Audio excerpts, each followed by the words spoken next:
সুপ্রিয় দর্শক আসসালামু আলাইকুম। আজকের রেসিপিতে তৈরি করে দেখাবো Eid special dessert caramel pudding. এই অসম্ভব মজাদার পুডিংটি হাফ লিটার দুধ দিয়ে 20 মিনিটে চুলায় তৈরি করে দেখাবো। আশা করব আমার পুডিংয়ের রেসিপি আপনাদের কাছে সহজ ও ভালো লাগবে। চলুন তাহলে এই মজাদার ক্যারামেল পুডিংয়ের রেসিপি শুরু করা যাক। বিসমিল্লাহ। প্রথমে একটি মোল্ড নিয়েছি পুডিং তৈরি করার জন্য। এখন ক্যারামেল তৈরি করার জন্য চুলায় চলে যাব। চুলায় একটি প্যানে দিয়ে দেব 2 টেবিল চামচ পরিমাণ চিনি। এখন চিনিটাকে নেড়ে চেড়ে আমি ক্যারামেল হওয়ার আগ পর্যন্ত অপেক্ষা করব।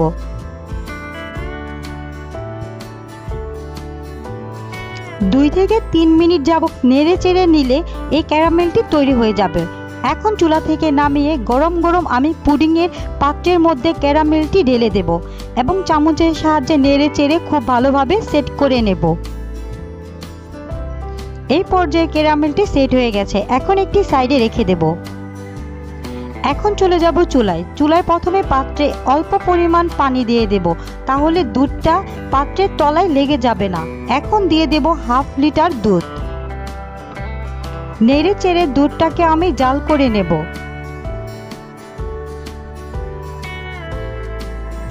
হাফ লিটার দুধটাকে জাল করে আমি অর্ধেক করে নেব।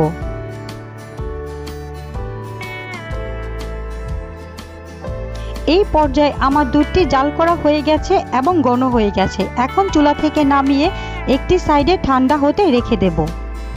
অন্য একটি মিক্সিং বোলে নিয়ে নেব রুমের স্বাভাবিক তাপমাত্রায় থাকা 3টি ডিম। এখন ডিম 3টাকে আমি খুব ভালোভাবে একটি হ্যান্ড উইক্সের সাহায্যে ফেটিয়ে নেব। ফেটানো হয়ে গেলে এর মধ্যে দিয়ে দেব হাফ কাপ চিনি। চিনি দেওয়ার সাথে সাথে আবারও ফেটিয়ে একসাথে খুব ভালোভাবে মিশিয়ে নিতে হবে। এই পর্যায়ে মেশানো হয়ে গেছে। এখন আগে থেকে তৈরি করে রাখা দুধটা ঠান্ডা করে এর মধ্যে দিয়ে দিতে হবে। এখন দুধ, চিনি, ডিম একসাথে সবগুলো উপকরণ খুব ভালোভাবে হ্যান্ড উইক্সের সাহায্যে মিশিয়ে নিতে হবে।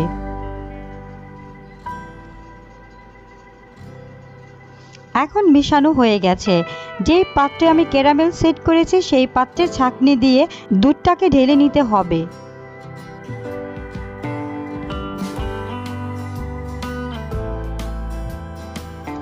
এখন একটি ঢাকনা দিয়ে মুখটিকে আটকে দেব। চলে যাব এখন চুলায়।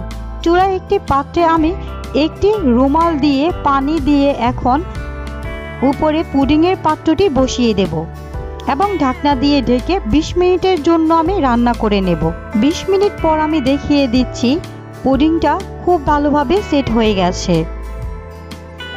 কাঠিতে একটুও লাগেনি।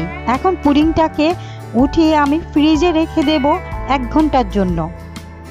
ফ্রিজ থেকে 1 ঘন্টা পর বের করে এনে এক ছুরির সাহায্যে ছাইটি একটু ছাড়িয়ে নেব। এখন একটি প্লেট এর মধ্যে দিয়ে এইভাবে পুডিংটাকে খুব ভালোভাবে ঢেলে নিতে হবে। এখন হাতে একটু চেপে পাত্রটি উঠিয়ে নিতে হবে। দেখুন পুডিংটি খুব ভালোভাবে তৈরি হয়ে গেছে। এখন আমি পুডিংটাকে কেটে দেখাচ্ছি কতটা সুন্দর এবং পারফেক্ট হয়েছে। আশা করব প্রতিদিনের মতো আমার আজকের রেসিপি আপনাদের কাছে ভালো লেগেছে আর সহজে লেগেছে। যদি রেসিপি ভালো লেগে থাকে তাহলে আমার চ্যানেলটি সাবস্ক্রাইব করে রাখবেন আরও নতুন নতুন ভিডিও দেখার জন্য। আজকে পর্যন্তই। আল্লাহ হাফেজ।